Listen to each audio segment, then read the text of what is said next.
Presiden Belarus mendarat dengan senyuman indah di Jakarta, beriringan dengan raungan mesin jet tempur Sukhoi milik TNI, Angkatan Udara yang mengawal kedatangannya. Di daratan, berdiri tegap Menteri Pertahanan Republik Indonesia menyambut Presiden Belarus.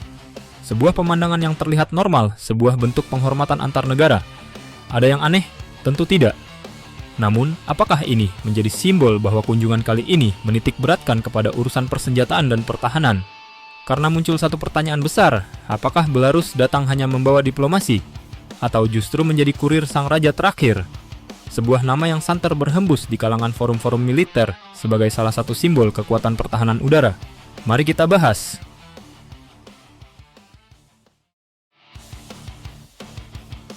Belarus, kurir sang raja terakhir.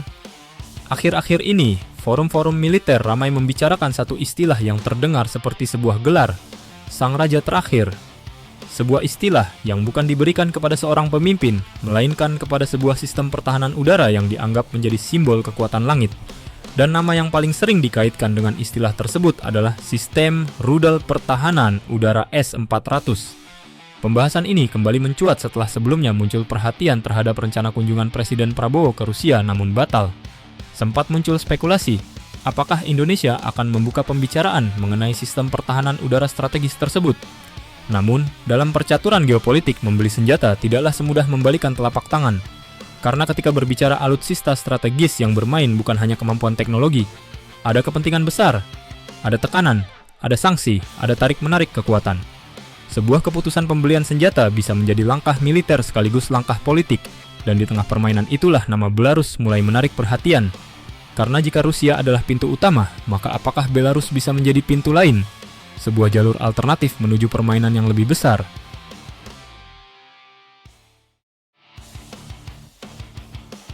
Rusia pintu utama, Belarus pintu samping. Dan disinilah permainan mulai menarik, karena dalam dunia pertahanan, kadang masalah terbesar bukan menemukan senjata yang diinginkan, tetapi menemukan jalan untuk mendapatkannya. Rusia memiliki banyak teknologi pertahanan strategis. Namun, hubungan pertahanan dengan Rusia selalu datang bersama perhitungan yang rumit. Ada kepentingan besar yang bermain, ada tekanan dari luar, ada konsekuensi yang harus dipikirkan.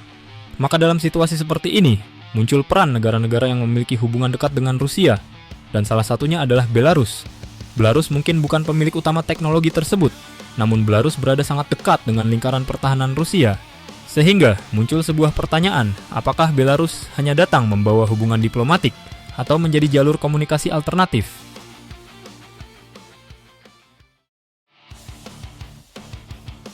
Bidak kecil bisa menentukan arah, karena sejarah geopolitik menunjukkan pemain besar tidak selalu bergerak secara langsung.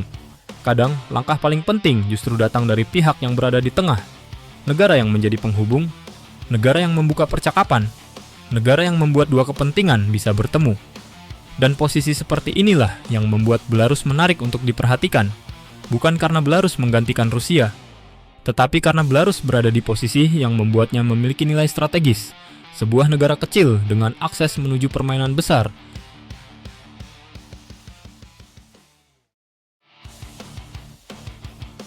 Apakah pola buka bisa terulang?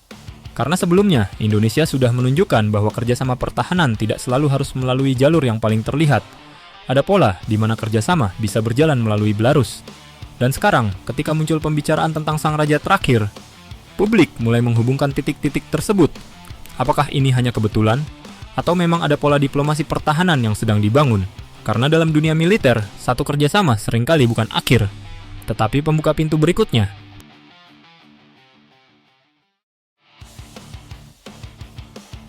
Maka kedatangan Presiden Belarus ke Jakarta menjadi menarik, bukan hanya karena siapa yang datang, tetapi karena apa yang mungkin dibawa. Karena di balik senyum diplomasi, sering ada kalkulasi strategi, dan di balik sebuah kunjungan, kadang ada permainan yang jauh lebih besar. Apakah Belarus benar menjadi kurir sang raja terakhir, atau hanya bagian kecil dari permainan yang lebih panjang? Jawabannya mungkin belum terlihat hari ini, tetapi papan caturnya sudah mulai disusun.